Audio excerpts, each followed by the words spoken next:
you guys are an incredibly cohesive unit. And one thing I'm really curious about is, how did all this come together? It was funny, you guys just started talking about that, and I was going to ask you about it.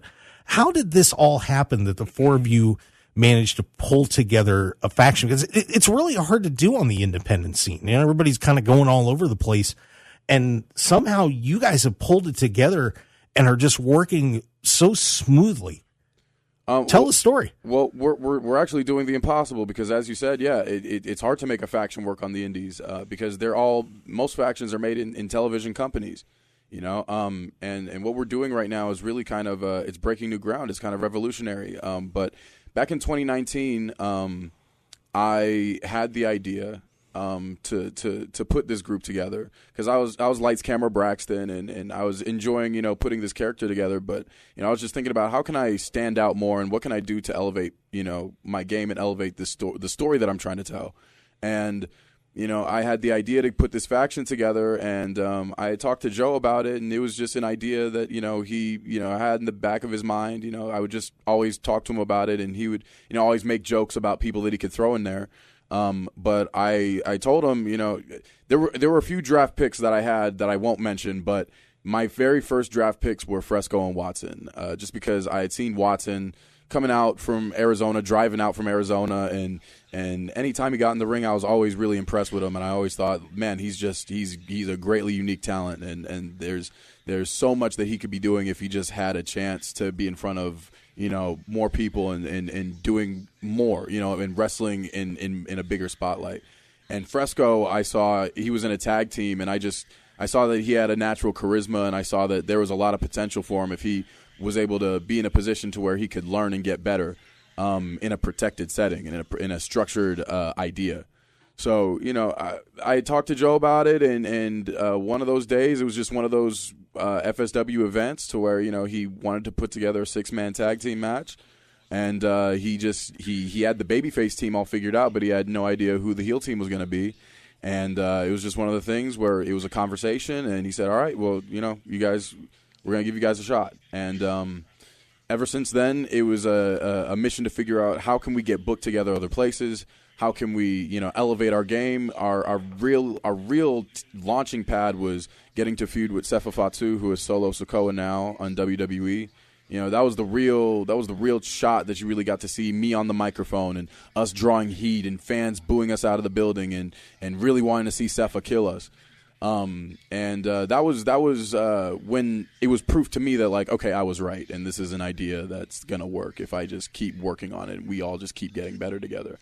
And it was funny because the way that this evolution happened from the 3 to the 4, it honestly happened on Xbox Live on the headset. Really? I was shout out to Xbox. You know, shout out to Xbox, shout out to Call of Duty, Warzone. At some point, I think Ice we were just talking, and he was like, "Yo, you got an Xbox?" I was like, "Yeah, you got Xbox Live?" He was like, "Yeah."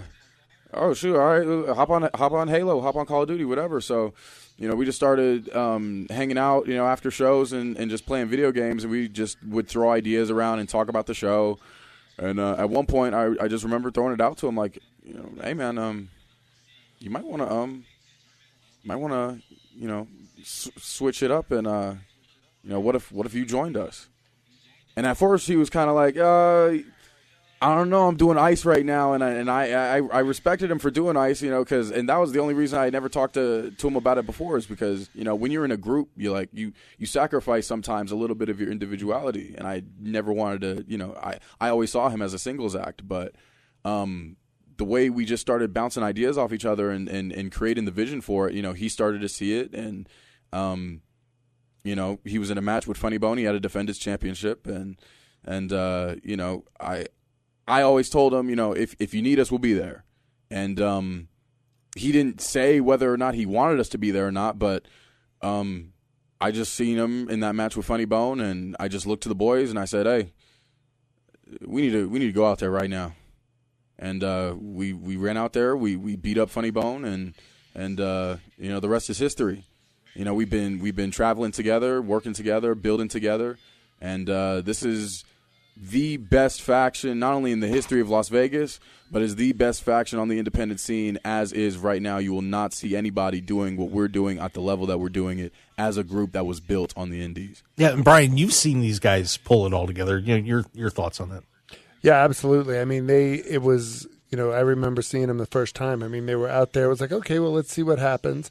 But Braxton's mic skills was a huge part of getting them over right at the beginning, because he drew the heat. He got he just has that way about him. I mean, the fans just hated him, and he was getting heavy boos, and that's what made people so interested in seeing those three lose, was because of him in a lot of ways, and then as they got better, as Watson and Fresco, they kind of bounced around the tag teams with those three, but really Fresco and Watson kind of got settled, and once they became really kind of dominant in the tag division, that's when they really elevated as a group, and then adding Ice just made things even better. So it's been impressive when they committed to it. And the thing is that nobody really tried to be the man. They all sold for each other. It didn't look like anyone was trying to steal any spotlight. They wanted the team to win before they wanted to win as individuals. Yeah, and I think that's one thing that I've seen about you guys as I've gotten to watch you go, is that a lot of times when you have a faction, there's one guy that kind of gets at the top, and then everybody's kind of filling in around him. That's not the way it is with you guys. I mean, I think it's really impressive that you have found a great balance to make all of you feel important. And that's something that I think a lot of factions, when they come together, lack. That you don't have that equal standing, but that no matter which combination of you is going to be out there, and whether it's a singles or a tag match, that you're going to stand out, and people can respect all four of you. And there's not somebody just nipping at the heels or doing something stupid like that. You're all very talented. I mean, there's no weak link on their team. No. Fresco, you got a thought on that? Oh yeah, our whole idea was always to be like an all-star team, because all individually we can all do it on our own. We look at Action Braxton; he gets the power to.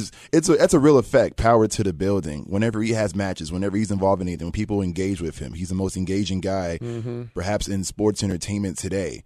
And you look at that, you got Ice Williams, man. Once in a generation talent when it comes to wrestling, how he operates in main events. Like, he is made for main events. And you look at me and Watson, we do a little bit of this, a little bit of that. Both have been heavyweight champions of our current promotions, and also tag team champions in two different promotions, being versatile, wrestling all these different things throughout the years together, all this experience together. We wanted to come off like an all-star unit, like superheroes, in this case, super villains, because no one's topping us as far as being villains in the game right now. And I don't want you to say otherwise if you got some type of talk for us. But we fill all the boxes. We feel like everything we do is different, and it's good to see. Yeah, we all have our accolades. I just want to say, Watson has pinned the AEW World Champion. You know what I'm saying? Like, I pinned MJF. Watson has pinned MJF. Easter egg for you. You know what I'm saying? Like, we all have accolades, and we all bring our own all-star talent to the table.